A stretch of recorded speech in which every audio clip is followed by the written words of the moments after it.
Assalamualaikum warahmatullahi wabarakatuh. Perkenalkan, nama saya Devi Roslina, guru BK di SMK PPN Tanjung Sari. Saat ini saya sedang mengikuti PPG dalam jabatan kategori 2 tahun 2022 di Universitas Negeri Surabaya. Pada kesempatan kali ini, saya akan menampilkan layanan bimbingan klasikal. Selamat menyaksikan.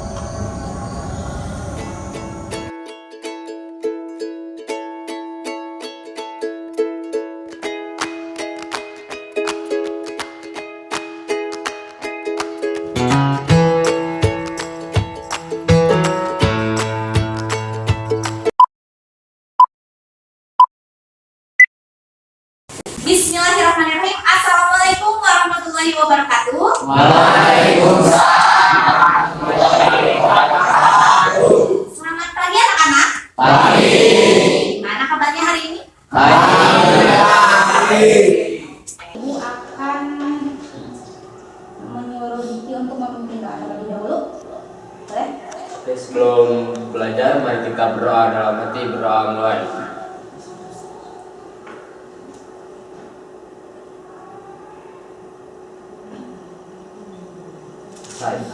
Oke, terima kasih banyak Diki. Sebelum kita lanjut ke materi, Ibu akan memberikan SDG dulu ya. Siap, konsentrasi? Siap. Siap. Siang. Pagi. Malam. Oke. Nanti konsentrasi ya. Yaudah, kita mulai untuk materi yang akan dijelaskan. Pagi ini Ibu akan menjelaskan tentang perilaku asertif dalam penolakan penyalahgunaan narkoba. Sebelumnya kalian sudah ada yang tahu apa itu pengertian dari asertif? Bagas ya. Coba Bagas apa? Silakan. Suatu kemampuan untuk mengkomunikasikan apa yang diinginkan tetapi tetap menjaga perasaan orang lain. Oke. Nih, Ibu akan menjelaskan sedikit tentang pengertian asertif yang sebelumnya Bagas kasih tahu ya. Oke. Jadi asertif itu apa sih?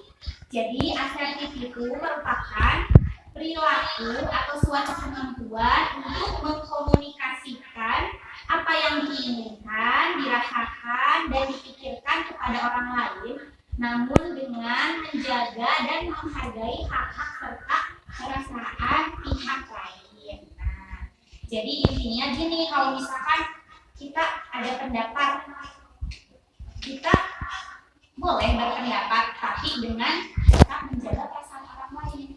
Ya. Nih, pengertian narkoba. Sebelumnya ada yang tahu narkoba itu apa? Boleh, Nazar?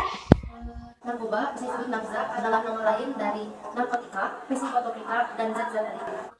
Ya, betul ya. Jadi narkoba itu apa ya? Narkoba itu kalau nama lain itu bisa disebut dengan nafza atau singkatan dari narkotika, psikotropika, dan zat-zat aktif. Menurut Undang-Undang Narkotika, ya, pengertian nafza itu merupakan suatu obat atau beberapa obat yang di dalamnya itu banyak faktor yang membuat penggunanya kecanduan. Dikatakan apa? Dapat menyebabkan halusinasi, penurunan kesadaran, juga menjadikan perasaan lebih damai gitu ya, atau memulai gitu ya bahasa. Ya kan? Tapi tahu nggak? Oke, next. Sebetulnya ada faktor nggak ya dari penyalahgunaan obat-obatan terlarang ini? Kira-kira ada nggak? Jadi apa Diki? Oke. Kira-kira faktor internalnya seperti apa? Jelas. Tidak memikirkan masa depan yang ada, hanya rasa ingin tahu yang besar. Hanya terbesit pikiran untuk bersenang-senang saja.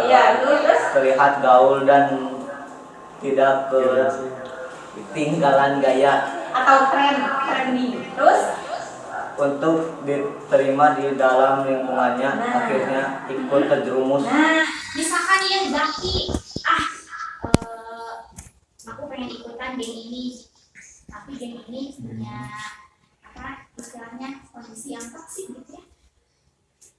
Meskipun ini banyak menggunakan narkoba, tapi dengan keinginan Zaki bergabung dengan geng itu, lalu Zaki terjerumus lah ke geng itu dan memakai narkoba seperti itu faktor internal. Untuk faktor eksternal, Sandi bacakan. Faktor eksternal yang pertama lingkungan keluarga yang ketat, lingkungan sekolah yang kurang disiplin, lingkungan teman sebaya. Jadi ada 3 faktor eksternal. Yang pertama, misalkan kalian di keluarga ya datang dari keluarga yang berpenghong atau keluarga yang berhak, itu biasanya memicu untuk pergaulan yang bebas.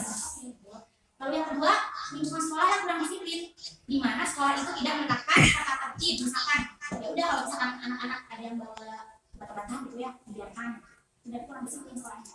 Lalu yang ketiga, ini faktor yang paling berdampak. Soalnya karena memang kalau lingkungan itu menjadi faktor yang paling besar untuk pergaulan kalian gitu ya. Iya betul. Next ya. Nah, ini ada dampak penyalahgunaan narkoba. Kira-kira ada apa aja sih dampaknya? Yang pertama itu fisik ya. Sari boleh lanjutkan? Apa? Oh enggak. Siapa ya? Albi aja. Albi. Paru-paru, hati, ginjal, dan lain-lain. Oke. Terus? Bila pemakaian terus terputus akan mengakibatkan sakau. Ya. Terus yang ketiga? Akan memunculkan penyakit baru yaitu HIV dan AIDS. Oke. Berarti dampak yang bisa kita lihat dari fisik ya. Yang kedua, dampak yang bisa kita lihat dari psikis atau dari pikiran. Siapa? C. Yang lain? C. Sinki. Bacakan. Kecemasan yang berkelanjutan, halusinasi tinggi, Iya. sikap sensitif dan agresif, Iya. overthinking dan mudah terpengaruh, Iya. menjadi ekstrovert. Sebetulnya ini harusnya introvert. Ini salah masuk. Introvert itu cenderung ingin menyendiri saja. Ya. Istilah itu dari kita bisa lihat dari psikis Amerika. Oke.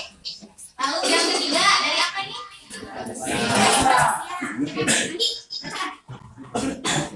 Yang kedua siapa?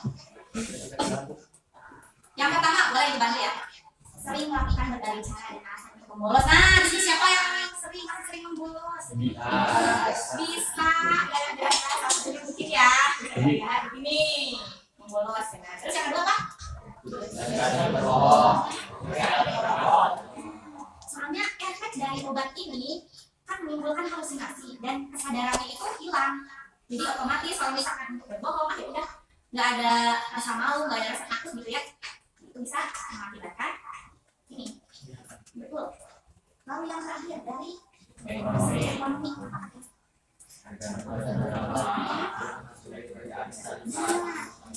Jadi intinya gini, kalau misalkan sudah candu nih, pemakaian sudah candu, otomatis kan berbagai macam cara untuk membeli lagi gitu.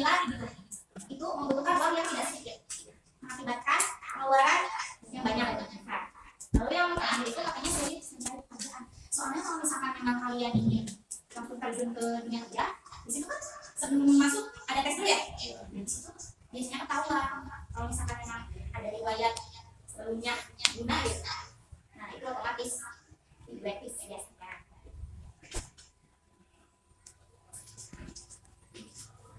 Sebelumnya ibu mungkin akan membagi 2 kelompok. Di sini ada 4 kelompok ya. Yang pertama kelompok Alfi, kedua kelompok Haza, 3 kelompok Gigi, dan keempat kelompok Zaki. Ibu akan membagikan lembar kerja peserta didik.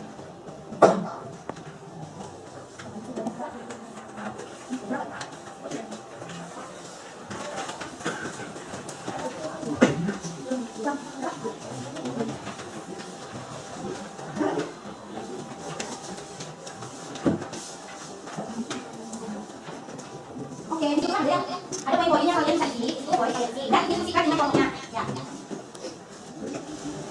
Sebetulnya apa sih yang harus dilakukan kita sebagai pelajar gitu untuk menghadapi bahaya narkoba ini sih kira-kira apa? Menurut Alfi pribadi, menolak atau menerima aja kan?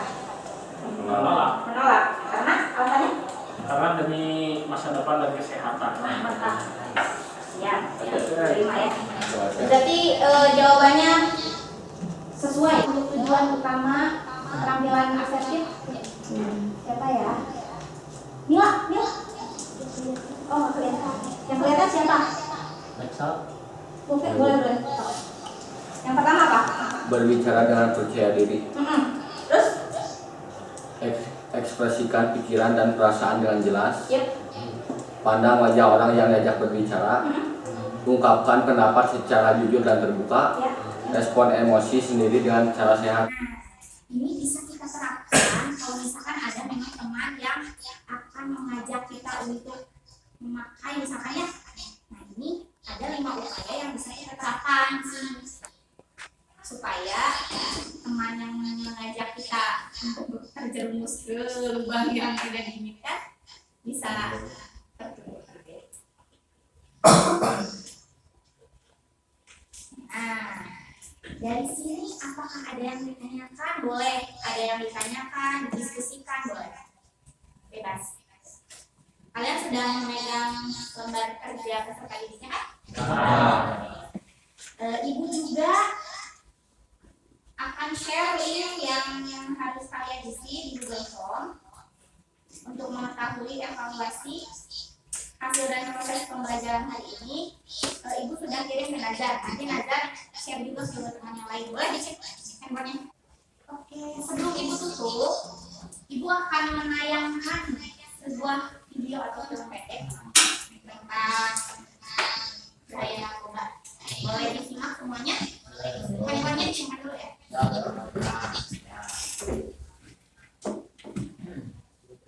Kita simak sama-sama.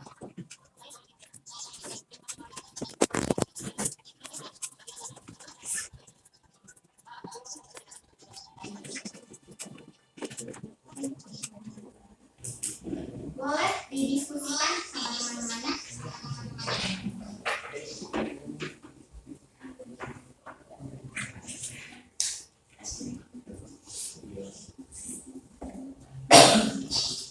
Nanti ibu minta beberapa kelompok untuk presentasi ya.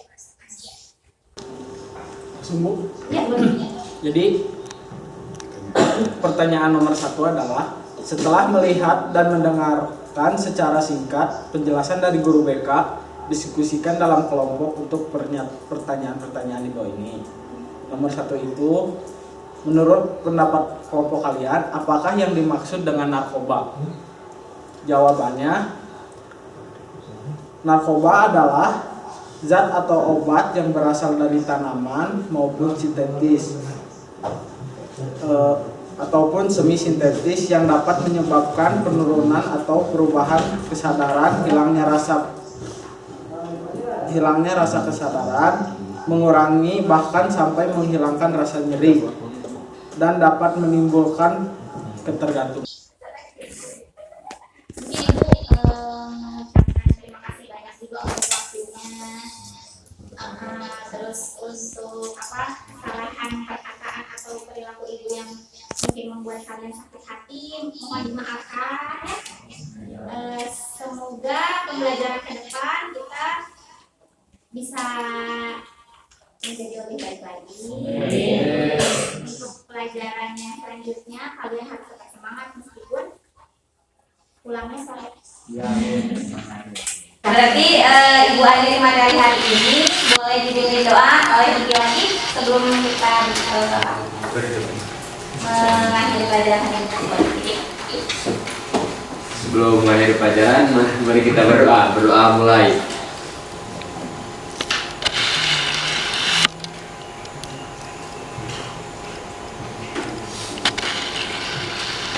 Selesai. Ibu akhiri ya. Wassalamualaikum warahmatullahi wabarakatuh. Waalaikumsalam warahmatullahi wabarakatuh.